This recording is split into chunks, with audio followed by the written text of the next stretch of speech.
प्यारे बच्चों, इस वीडियो में हम मई 2021 के कुछ important national as well as international current affairs को डिस्कस करने जा रहे हैं। ठीक है, तो अब बिना कोई टाइम वेस्ट किए स्टार्ट करते हैं।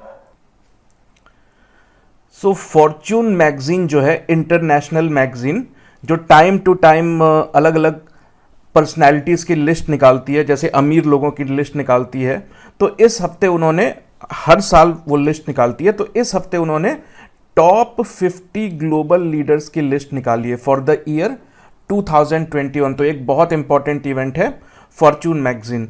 तो ये 50 लोगों की जो लिस्ट है उसमें नंबर 1 पोजीशन किसे दी गई है? तो न्यूजीलैंड की जो प्राइम मिनिस्टर हैं, ये आप देख रहे हो, इनका नाम है जैकिंडा आर्डन। तो इनको फर्स्ट पोजीशन दी गई है। किसके द्वारा दी गई है? तो फॉर्च्यून मैगजीन की जो लिस्ट आई है टॉप 50 ग्लोबल लीडर्स की, उस लिस्ट की हम बात कर रहे हैं। ठीक है, तो इनको नंबर 1 पोजीशन इसलिए दी गई है क्योंकि इन्होंने अपने कंट्री यानी न्यूजीलैंड में जो कोरोना वायरस के केसेस हैं उसको काफ़ी इफेक्टिवली हैंडल किया और कोरोना वायरस के स्प्रेड को बहुत हद तक कंट्रोल करने में ये सक्सेसफुल रही, इसलिए इनको नंबर 1 पोजीशन दी गई है। अगर बात करें इंडिया की, तो टॉप 10 में सिर्फ एक इंडियन को जगह मिली है, तो ये बहुत इंपॉर्टेंट फैक्ट हो जाता है, और वो इंडियन है आदार पूनावाला। तो आपने इनका नाम अभी न्यूज़ में बहुत सुना होगा, रिसेंटली ये बहुत ज़्यादा न्यूज़ में थे, क्योंकि ये जो आदार पूनावाला हैं ये सीईओ हैं सीरम इंस्टीट्यूट ऑफ इंडिया के। तो सीरम इंस्टीट्यूट ऑफ इंडिया जिसके की हेडक्वार्टर्स पुणे में है, तो ये serum institute of India news में थी क्योंकि यहाँ पे कोरोना से लड़ने के लिए वैक्सीन्स बन रही हैं। तो जॉइंट एफर्ट है गवर्नमेंट ऑफ इंडिया का और सीरम इंस्टीट्यूट ऑफ इंडिया का, तो इसके ही सीईओ हैं आदार पूनावाला। तो ये जो लिस्ट आई है इसमें 10th पोजीशन इनको मिली है और टॉप 10 में एकमात्र इंडियन यही है। बात करें अगर पूरे लिस्ट की, तो पूरे लिस्ट में सिर्फ 2 इंडियंस को जगह मिली। एक तो आदार पूनावाला जिनको कि 10th रैंक मिली है, एक और इंडियन को जगह मिली है, उनका नाम है अपर्णा हेगड़े। तो ये अपर्णा हेगड़े क्या है? तो ये एक एनजीओ चलाती हैं और बाय प्रोफेशन ये एक गायनोकोलॉजिस्ट हैं। तो इनको 15th रैंक मिली है। तो मात्र ये 2 लोग हैं, और रैंक 1 किसको मिली है? जैकिंडा आर्डन की। तो जैकिंडा आर्डन कौन है? तो न्यूजीलैंड की प्राइम मिनिस्टर है। तो ये सारे फैक्ट्स आप याद रखोगे। ये भी आप जान लो कि ये जो फॉर्च्यून नाम की मैगजीन है ये बेसिकली एक अमेरिकन मैगजीन है, पूरे दुनिया में फेमस है, और इस मैगजीन का जो हेडक्वार्टर है वो है न्यूयॉर्क में। तो अब अगले न्यूज़ पे चलते हैं। तो अगली जो करंट अफेयर आपको पता होनी चाहिए वो ये है कि आपको तो पता ही होगा कि जो ब्रिक्स है, ब्रिक्स नाम की जो ऑर्गेनाइजेशन है, 2021 में उसकी चेयरमैनशिप जो है वो इंडिया के पास है। तो ये जो ब्रिक्स है ये एक साल में कई तरह के सबमिट्स करती है, जिसमें कि हर जो इसकी मेंबर कंट्रीज़ हैं वो पार्टिसिपेट करती हैं। तो क्योंकि इस साल की चेयरमैनशिप इंडिया के पास है, तो ये ब्रिक्स ने अपनी पहली बार first ever BRICS employment group की मीटिंग करी, और ये मीटिंग वर्चुअल हुई क्योंकि कोविड का टाइम चल रहा है। आप ये देख रहे हो, वर्चुअल मीटिंग थी। तो इसकी जो इनॉग्रेशन हुई या जो इसकी वेन्यू थी वो इंडिया में ही थी।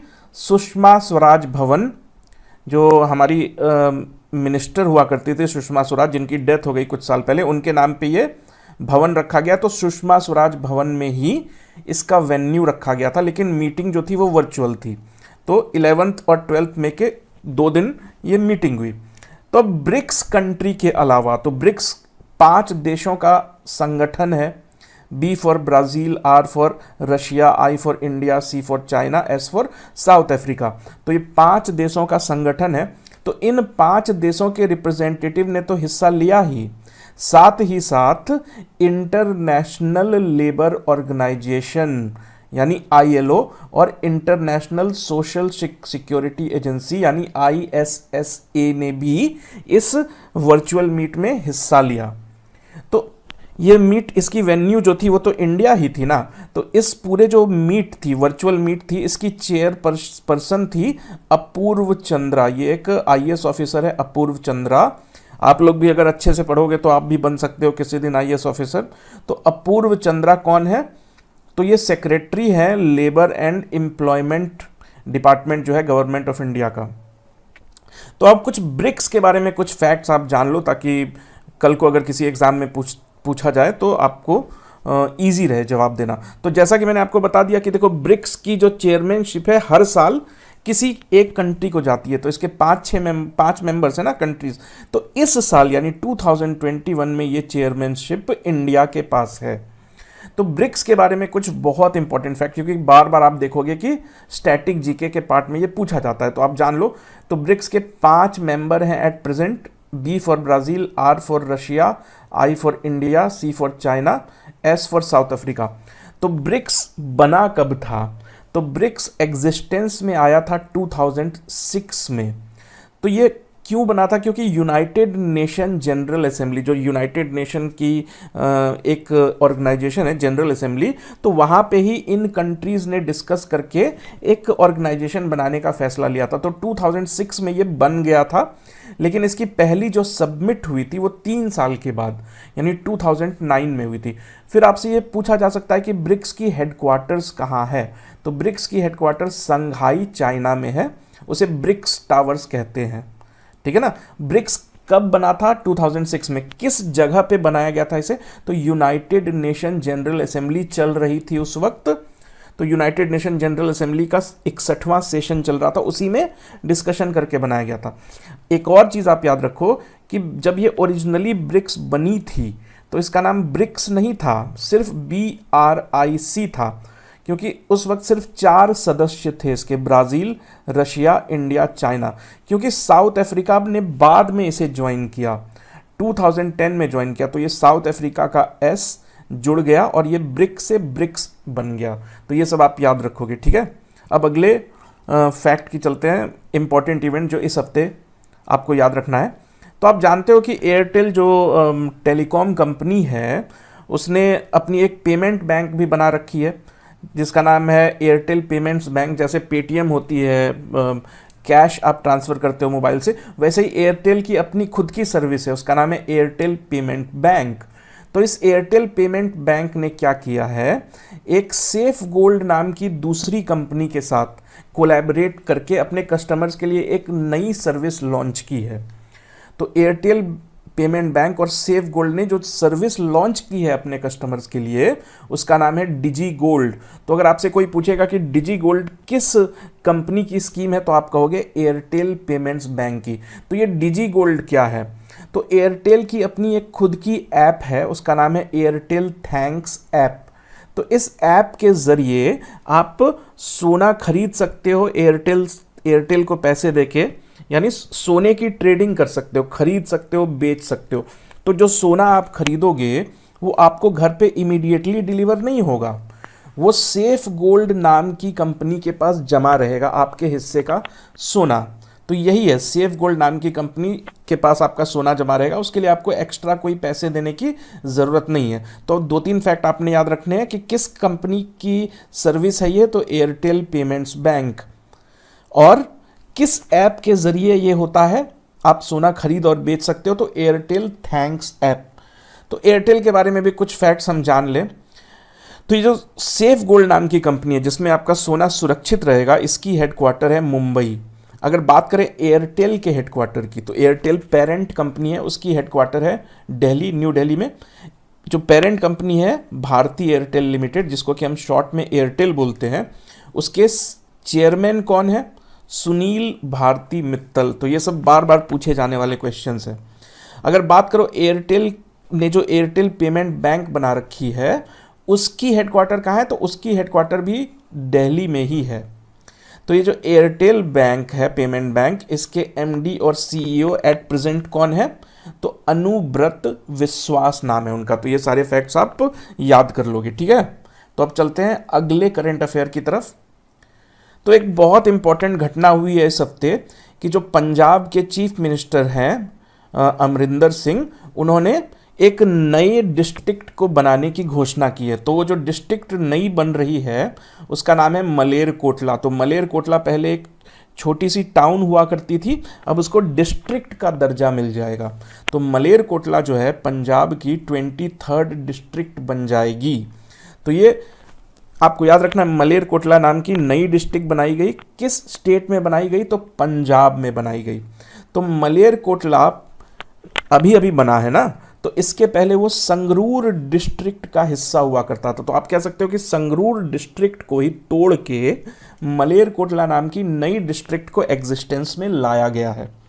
तो ये जो मलेरकोटला है ये मुस्लिम डोमिनेटेड एरिया है और काफ़ी टाइम से डिमांड की जा रही थी कि इसको बिल्कुल आप सेपरेट एक डिस्ट्रिक्ट बना दो। तो इसीलिए कैप्टन अमरिंदर सिंह ने 14 मई 2021 को, क्योंकि उस दिन ईद उल फित्र थी, तो जो मुस्लिम पॉपुलेशन है उनको गिफ्ट के तौर पे आप कह लो, क्योंकि एक मुस्लिम डोमिनेटेड टाउन हुआ करती थी ये। अब अगर कुछ स्टैटिक फैक्ट्स की बात कर लें तो आपसे पूछा जा सकता है कि इस वक्त भारत में कितनी डिस्ट्रिक्ट्स हैं। तो भारत में कितने डिस्ट्रिक्ट्स हैं ये जो ऑफिशियल काउंट गवर्नमेंट बताती है वो सेंसस के थ्रू ही बताती है। तो सेंसस एक डिटेल्ड रिपोर्ट पब्लिश की जाती है ना गवर्नमेंट ऑफ इंडिया की तरफ से, तो उसी को जो लास्ट सेंसस हुआ था 2011 में, तो उस रिपोर्ट के मुताबिक इंडिया में 593 डिस्ट्रिक्ट्स थे। आज अभी सेंसस पेंडिंग है यानी अभी हुआ नहीं है, कोविड की वजह से शुरू भी नहीं हुआ है। तो लेकिन आज जो है 718 डिस्ट्रिक्ट एग्जिस्ट करती है हमारी कंट्री में। भले वो चीज़ अपडेट नहीं हुई है, क्योंकि जब तक सेंसस होगा नहीं ऑफिशियली इसको गवर्नमेंट ऑफ इंडिया पूरी दुनिया को बताएगी नहीं। तो आपसे अगर क्वेश्चन पूछा जाता है कि इस वक्त भारत में कितनी डिस्ट्रिक्ट है, तो आप याद रख लो 718 डिस्ट्रिक्ट है मलेरकोटला बनने के बाद। तो अब अगले फैक्ट पे चलते हैं। तो इसी हफ्ते इटालियन ओपन, जो एक बहुत प्रेस्टिजियस टेनिस टूर्नामेंट है, उसका फाइनल खेला गया।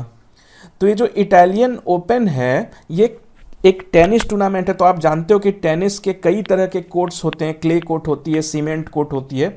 तो ये एक क्ले कोर्ट टूर्नामेंट है, यानी मिट्टी पे खेला जाता है, बिल्कुल प्योर मिट्टी होती है, उस पर कोई सीमेंट नहीं, कोई घास वास नहीं।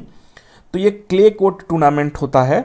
तो इस साल क्योंकि ये इटालियन ओपन है तो इटली में ही होगा, तो ये इटली के रोम नाम के शहर में इटली के ये हुआ। तो 8 मई से लेके 16 मई 2021 तक ये चला, यानी एक हफ्ते तक ये चला। अब आपको किसी भी जो टूर्नामेंट होते हैं स्पोर्ट्स टूर्नामेंट, उसके विनर्स आपको पता होने चाहिए, वेन्यू पता होनी चाहिए। तो वेन्यू हमने देख लिया रोम। तो मेंस सिंगल्स के जो विनर रहे वो थे राफेल नडाल। तो राफेल नडाल क्या है, तो वो स्पेन के प्लेयर हैं। तो राफेल नडाल ने किसको हराया फाइनल में, तो नोवाक जोकोविक को हराया। तो नोवाक जोकोविक सर्बिया के टेनिस प्लेयर हैं। तो विनर आप याद रखोगे, मेंस के विनर राफेल नडाल और विमेंस की विनर ईगा स्वायटेक पोलैंड की टेनिस प्लेयर है। तो विनर आप याद रख लो, मेंस के राफेल नडाल, विमेन के ईगा स्वायटेक। तो ईगा स्वायटेक ने किसे हराया, कैरोलिना पिल्स्कोवा को हराया फाइनल में। कैरोलिना पिल्स्कोवा चेक रिपब्लिक की है। तो इतना आपको याद रखने की जरूरत नहीं है। हाँ, विनर्स की कंट्री आप याद रखो, राफेल नडाल की कंट्री स्पेन, और ये जो विमेन सिंगल्स की विनर है ईगा स्वायटेक, इनकी कंट्री है क्या, पोलैंड। अब आगे देख लेते हैं। तो बच्चों आगे बढ़ने से पहले मैं आपको एक रिक्वेस्ट करना चाहूँगा कि अगर आप किसी भी कम्पिटिटिव एग्जाम की प्रिपरेशन कर रहे हो, ठीक है ना, तो आप थोड़े सीरियस हो जाओ और आप ये जो लॉकडाउन अभी चल रहा है इसका पूरा फ़ायदा उठाओ। आपके जो रेगुलर कोचिंग्स वगैरह होती हैं वो तो आप अब जा नहीं सकते हो, तो बेस्ट ऑप्शन आपके लिए यही है कि आप ऑनलाइन प्रिपरेशन करो। तो आप अगर किसी भी एग्ज़ाम की प्रिपरेशन कर रहे हो तो आप हमारी वेबसाइट, ये URL आपको दिख रही होगी vidyaguru.in, इस पे आप विजिट करो। चाहे आप किसी भी एग्ज़ाम की प्रिपरेशन करो, जितने भी प्रेस्टिजियस एग्ज़ाम्स हैं उसके जो ऑनलाइन कोर्सेज होते हैं एज वेल एज जो टेस्ट सीरीज़ होती है, वो सब कुछ आपको हमारी वेबसाइट पे मिल जाएगी। और किसी भी प्रोग्राम को ख़रीदने से पहले आप पूरी इन्फॉर्मेशन को यहाँ पे देख सकते हो। अगर आपको फिर भी कोई डाउट होता है तो आप इन नंबर्स पे कॉल करके हमसे कांटेक्ट कर सकते हो, या फिर आप मेल के थ्रू भी, आपको अगर कोई मैसेज या कोई एडिशनल इन्फॉर्मेशन चाहिए होती तो आप इस मेल पे हमें मेल भी कर सकते हो। तो प्लीज़ एक बार ये वेबसाइट ज़रूर विजिट करो। और अगर आपको ये वीडियो अच्छी लगी, आप चाहते हो कि फ्यूचर में भी बिल्कुल हम ऐसी ही वीडियो बनाएं, तो आप कमेंट में बताओ कि आपको वीडियो में अगर कोई इम्प्रूवमेंट चाहिए वो भी आप हमें बताओ। और अगर वीडियो अच्छी लगे तो प्लीज़ एक लाइक ज़रूर कर देना और सब्सक्राइब कर लेना हमारे चैनल को, ठीक है। तो अब अगले करंट अफेयर पे चलते हैं। तो इस हफ्ते चाइना ने अपना लैंड रोवर क्या होता है, जो किसी प्लैनेट के सरफेस पे चलने वाली व्हीकल होती है। जैसे हमारे सरफेस पे धरती पे कार होती है ना, ट्रक्स होते हैं ना, तो वैसे ही साइंटिस्ट क्या है, एस्ट्रोनॉमर्स क्या है, दूसरे प्लैनेट्स पे कुछ व्हीकल्स भेजते हैं जो कि उनके सरफेस पे चल सके। तो इस तरह के जो भेजे जाती हैं इक्विपमेंट्स या मशीन्स, तो उनको रोवर बोला जाता है, लैंड रोवर। तो चाइना दूसरी कंट्री बन गई जिसने अपना लैंड रोवर मार्स पे उतारा। मार्स यानी हिंदी में बोलो तो मंगल ग्रह। तो मार्स पे अपना रोवर भेजने वाला दूसरा कंट्री कौन सा है? चाइना। इसके पहले सिर्फ यूएस ने ही ये काम किया है। तो यूएस, चाइना ने अभी अभी भेजा है ना, इसके पहले यूएस ने अपॉर्चुनिटी और स्पिरिट नाम के 2 रोवर्स ऑलरेडी भेज रखे हैं मार्स पे। तो अब बात करते हैं चाइना के भेजे गए लैंड रोवर के। तो इस लैंड रोवर का नाम है जूरोंग। तो जूरोंग जो है एक चाइनीज गॉड, भगवान का नाम है, तो उसी के नाम पे ये लैंड रोवर का नाम रखा गया। तो आपको याद रखना है लैंड रोवर का नाम क्या है? जूरोंग। कंट्री कौन सी है? तो चाइना। तो चाइना दूसरी कंट्री है, इसके पहले सिर्फ यूएसए ऐसा कर पाया। तो ये जो लैंड रोवर, आप कह लो कार या गाड़ी, जो मार्स पे पहुंची है, तो गाड़ी को लेके कौन गया? तो टायनवैन-1 नाम की स्पेस क्राफ्ट के में रख के इसे भेजा गया था। तो ये सारे फैक्ट्स आपको याद करने होंगे। टायनवान एक स्पेस क्राफ्ट है, उसमें रोवर रख के मार्स पे भेजा गया। तो ये रोवर मार्स के सरफेस पे उतरा। तो जिस जगह ये सरफेस पे उतरा है या लैंड किया इसने, उस जगह को कहते हैं उटोपिया प्लेनेशिया। तो आपके क्वेश्चन पेपर में ये भी पूछा जा सकता है कि उटोपिया प्लेनेशिया किस प्लेनेट पे का हिस्सा है। तो अब आपको पता है कि ये मार्स का हिस्सा है। तो अब चलते हैं अगले फैक्ट की तरफ। तो इसी हफ्ते मिस यूनिवर्स कॉन्टेस्ट के फाइनल्स हुए। तो ये साल तो है 2021, लेकिन मिस यूनिवर्स 2020 इस साल डिक्लेयर किए गए, क्योंकि पिछले साल तो ये कोरोना वायरस की वजह से कैंसिल हो गए थे ना। तो ये जो मिस यूनिवर्स हुआ इस साल का, ठीक है ना, ये याद रखना, ये मिस यूनिवर्स 2020 है, हो ज़रूर रहा है 2021 में। तो ये जो मिस यूनिवर्स 2020 कॉन्टेस्ट हुआ, ये यूएसए के फ्लोरिडा नाम के शहर में हुआ। ठीक है, तो इसकी विनर कौन रही? तो आपको याद रखना है एंड्रिया मेजा। तो एंड्रिया मेजा जो है मैक्सिको की रहने वाली है, एक मैक्सिकन सिटीजन है ये, यानी ये मिस मैक्सिको थी। तो नाम आपको याद रखना है एंड्रिया मेजा। तो इंडिया की तरफ से जो पार्टिसिपेंट थी यानी मिस इंडिया, उनका नाम था एडलिन कैस्टेलिनो। तो इनको 3rd रनर अप की जगह मिली, यानी 4th पोजीशन पे ये रही। ये विनर है, फिर 1st runner up, 2nd runner up, 3rd runner up. तो कह लो कि इनको 4th पोजीशन मिली, जिसको कि 3rd रनर अप कहा जाता है। तो इंडिया की तरफ से कौन गई थी? तो एडलिन कैस्टेलिनो। तो ये कौन है इस वक्त? ये मिस इंडिया हैं। एक और चीज़ आप याद रखना कि हर कंट्री की पार्टिसिपेंट्स यहाँ जाती है ना, तो वैसे ही मिस म्यांमार, जिनका नाम है थुजार विंट ल्यूइन, तो इन्होंने एक ऐसा काम किया कि ये पूरे न्यूज़ में आ गई। ये कहाँ की रहने वाली हैं? ये म्यांमार के रहने वाली हैं।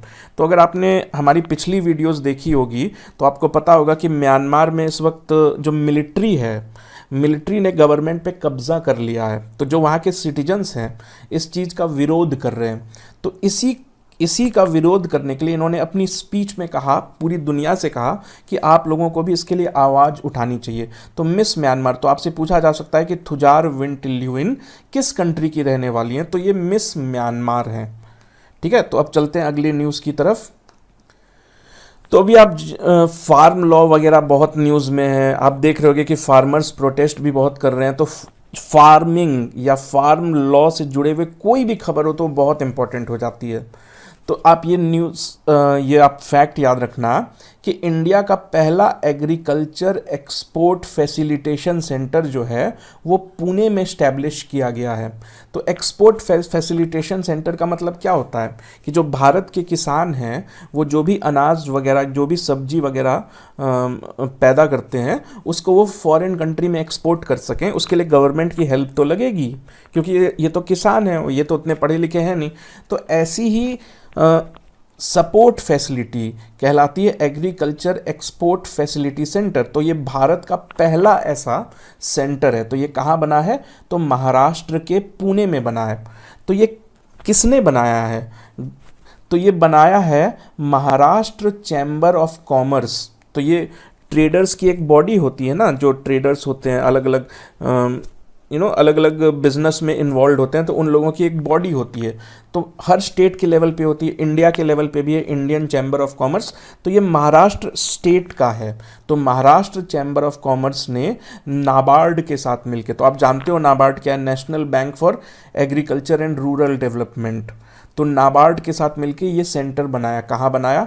पुणे में बनाया। तो इस सेंटर का पर्पस क्या है कि जो एग्रीकल्चर है, जो किसान हैं, उनकी ग्रोथ में मदद करने के लिए, साथ ही साथ इसका पर्पस ही है फूड को एक्सपोर्ट करना, यानी विदेशों में भेजना, जिससे कि कमाई बढ़े फार्मर्स की। तो जो महाराष्ट्र स्टेट के फार्मर्स के लिए बनाया गया सेंटर है ये, ठीक है, ये आप याद रखोगे। अब अगले फैक्ट पे चलते हैं। ये बहुत इंपॉर्टेंट फैक्ट है। तो वेस्ट बंगाल में अभी अभी आपने देखा कि इलेक्शंस कंप्लीट हुए और फिर से ममता बनर्जी की गवर्नमेंट बन गई, तृणमूल कांग्रेस की गवर्नमेंट फिर से आ गई। तो ये इलेक्शन जीतने के इमीडिएट बाद इन्होंने एक बहुत बड़ी डिसीजन ली है। तो इन्होंने वेस्ट बंगाल में लेजिस्लेटिव काउंसिल बनाने का फैसला लिया है। तो देखो, स्टेट में क्या होती है? लेजिस्लेटिव असेंबली होती है, इसलिए जो जीतने वाले होते हैं वो MLA कहलाते हैं, मेंबर ऑफ लेजिस्लेटिव असेंबली। जैसे हमारे देश में एक राज्यसभा है और एक लोकसभा है, लेकिन स्टेट में सिर्फ लेजिस्लेटिव असेंबली होती है। कुछ स्टेट्स में लेजिस्लेटिव काउंसिल्स भी होते हैं, जो राज्यसभा के जैसे ही होते हैं लेकिन स्टेट लेवल के होते हैं। तो अब वेस्ट बंगाल ने भी अपने स्टेट में लेजिस्लेटिव काउंसिल यानी सेकेंड हाउस, लेजिस्लेटिव असेंबली तो हर स्टेट में है ही, लेजिस्लेटिव काउंसिल गिने चुने स्टेट्स में है। तो वेस्ट बंगाल गवर्नमेंट ने भी फैसला किया है कि वो भी अपने स्टेट में लेजिस्लेटिव काउंसिल बनाएगी। तो इस वक्त हमारे देश में 6 स्टेट्स ही ऐसे थे, ये 7वां स्टेट हो जाएगा वेस्ट बंगाल। इसके पहले 6 स्टेट्स में ये सेकेंड हाउस जो है, जिसको लेजिस्लेटिव असेंबली बोलते हैं, वो एग्जिस्ट करती है। तो वो स्टेट्स कौन से हैं? वो नाम आपको याद रखना है: बिहार, उत्तर प्रदेश, महाराष्ट्र, आंध्र प्रदेश, तेलंगाना और कर्नाटका। यहाँ पहले से ही ये असेंबलीज हैं और वेस्ट बंगाल 7वां ऐसा स्टेट बन गया जिसमें कि ये लेजिस्लेटिव काउंसिल बनने जा रही है। एक और फैक्ट आप याद रख लो कि ये जो लेजिस्लेटिव काउंसिल बनाने का फैसला है, कोई यूं ही तो नहीं कर सकता ना। तो इसका प्रोविज़न हमारे कॉन्स्टिट्यूशन में है। तो आर्टिकल 168 का यूज़ करके कोई भी स्टेट गवर्नमेंट ये फैसला ले सकती है, बाद में सेंटर से या कह लो कि लोकसभा और राज्यसभा से उसकी अप्रूवल ली जाती है। तो ये कौन से आर्टिकल के थ्रू होता है? तो आर्टिकल 168 के जरिए या तो आप बना सकते हो लेजिस्लेटिव काउंसिल, और अगर लेजिस्लेटिव काउंसिल पहले से एग्जिस्ट करती है, आप उसे एबॉलिश करना चाहते हो, वो भी आर्टिकल 168 से ही डील होता है। अब अगले फैक्ट पे चलते हैं। तो ये बहुत आप न्यूज़ में देख रहे होगे कि एक बहुत भयानक साइक्लोन हमारे जो वेस्टर्न कोस्ट पे है आया हुआ है। तो ये साइक्लोन, इसका नाम है टुकटाई। साइक्लोन टुकताऊ भी बोलते हैं इसके, कोई टुकटाई भी बोलता है। तो ये जो साइक्लोन है, इसने भारत की जो धरती है वो गुजरात पे टच की, गुजरात में इसका लैंडफॉल हुआ, लेकिन इसने तबाही कई सारे स्टेट्स में मचाई। तो केरल, कर्नाटक, अभी आप न्यूज़ में देख रहे होंगे, गोवा, महाराष्ट्र में तो एक बहुत बड़ी ट्रेजिडी भी हो गई ONGC के ऑफशोर मिल में। तो ये जो साइक्लोन का आप ये जो अजीबोगरीब नाम देखते हैं, तो कोई भी साइक्लोन, इसका जो नाम होता है ये कैसे पड़ता है? तो देखो, हर कंट्री की अपनी अपनी कह लो कि वेदर डिपार्टमेंट होते हैं जो साइक्लोन्स पे, समुद्र पे नज़र रखते हैं। तो जिस भी कंट्री ने पहले इस बात को नोटिस किया कि कोई साइक्लोन बना है या आने वाला है किसी कंट्री में, तो उसी कंट्री को ये हक होता है कि वो साइक्लोन का नाम रखे। तो ये जो भारत में साइक्लोन आया है, इसको सबसे पहले म्यांमार ने नोटिस किया था। तो म्यांमार ने ही इस साइक्लोन का नाम रखा। तो इस साइक्लोन का नाम जो है टुकटाई, ये एक म्यांमार का शब्द है। म्यांमार यानी बर्मा, तो बर्मीज़ लैंग्वेज का शब्द है ये, और इसका मतलब होता है गिरगिट गेको, गेको एक तरह का गिरगिट होता है, तो उसके ही नाम पे ये नाम रखा गया टुकटाई। तो आप ये याद रखोगे कुछ इंपॉर्टेंट फैक्ट्स। ये रहा म्यांमार, हमारा पड़ोसी देश, इसने ही बताया था कि आपके यहाँ तूफान आने वाला है और इसने ही नाम दिया टुकटाई। अब स्टेट गवर्नमेंट से इस हफ्ते कुछ नए नए जो गवर्नमेंट स्कीम्स लॉन्च किए गए हैं स्टेट गवर्नमेंट्स के ज़रिए, वो हम जान लेते हैं। आयुष घर द्वार, तो आयुष क्या है, ये एक समझ लो कि मिनिस्ट्री ऑफ हेल्थ से ही रिलेटेड है। तो आयुष घर द्वार जो स्कीम है, ये बेसिकली हिमाचल प्रदेश गवर्नमेंट का जो अपना आयुष विभाग है उसने ये लॉन्च किया है। आपको नाम में ही क्लियर है, आयुष घर द्वार। तो ये क्या है, ये प्रोग्राम क्या है? तो ये आयुष विभाग जो है गवर्नमेंट ऑफ हिमाचल प्रदेश का, और एक जो आर्ट ऑफ लिविंग आपने देखा होगा, जो योग वगैरह करवाते हैं योग गुरु श्री श्री रविशंकर जी, तो उनकी ऑर्गेनाइजेशन है आर्ट ऑफ लिविंग। तो इन दोनों ने मिल के ये प्रोग्राम लॉन्च किया है। तो बेसिकली ये प्रोग्राम क्या है, तो जिन लोगों को कोरोना हो गया है और जो होम आइसोलेशन में है, जो क्वारंटाइन में है, उनका ख्याल रखेगी गवर्नमेंट ऑफ हिमाचल प्रदेश। साथ में आर्ट ऑफ लिविंग जो ऑर्गेनाइजेशन है वो उन लोगों के हेल्थ को मॉनिटर करेगी। तो ये किस स्टेट का प्रोग्राम है? हिमाचल प्रदेश का प्रोग्राम है। ये प्रोग्राम क्या है? तो कोविड के जो पेशेंट्स हैं उनका ख्याल रखना है। अगली स्कीम देख लेते हैं, मोमा मार्केट। तो एम फॉर मणिपुर, तो आपको याद रखने में आसानी होगी, ये मणिपुर गवर्नमेंट की इनिशिएटिव है। तो मणिपुर के जो सीएम है एन बीरेन सिंह, उन्होंने ये लॉन्च किया। तो ये बेसिकली है क्या, तो आप क्योंकि अभी कोविड-19 का टाइम है तो कोई घर से बाहर निकलता नहीं है, तो आप घर बैठे ही सब्जी मंगा सकते हो, और इस चीज़ की जो व्यवस्था है वो गवर्नमेंट करेगी, गवर्नमेंट ऑफ मणिपुर करेगी, क्योंकि वहाँ पे इंफ्रास्ट्रक्चर उतना तो डेवलप है नहीं। यहाँ की तरह कोई स्विगी जोमेटो तो बहुत सारे इलाकों में काम करते नहीं है नॉर्थ ईस्ट के। तो मणिपुर गवर्नमेंट ने इस बात का फैसला किया कि जो पब्लिक है मणिपुर की, वो इस ऐप के जरिए, ऐप का नाम रखा गया है मोमा मार्केट, तो आप ऑनलाइन सब्जी वगैरह ऑर्डर कर सकते हो, गवर्नमेंट आपके दरवाजे पे पहुंचा देगी। तो मोमा मार्केट स्कीम है मणिपुर गवर्नमेंट की। बेसिकली ये करती क्या है, होम डिलीवरी करती है फल की, सब्जियों की आपके घर पे, जब तक कोविड चल रहा है। अब तीसरी स्कीम की बात कर लें तो ये है सुकून बीट द स्ट्रेस, यानी सुकून आपको मिले, स्ट्रेस आपका चला जाए। तो ये है क्या, तो ये जम्मू कश्मीर, अब तो अलग अलग हो गए लेकिन उनके जो डिपार्टमेंट्स है वो तो अभी भी है ना।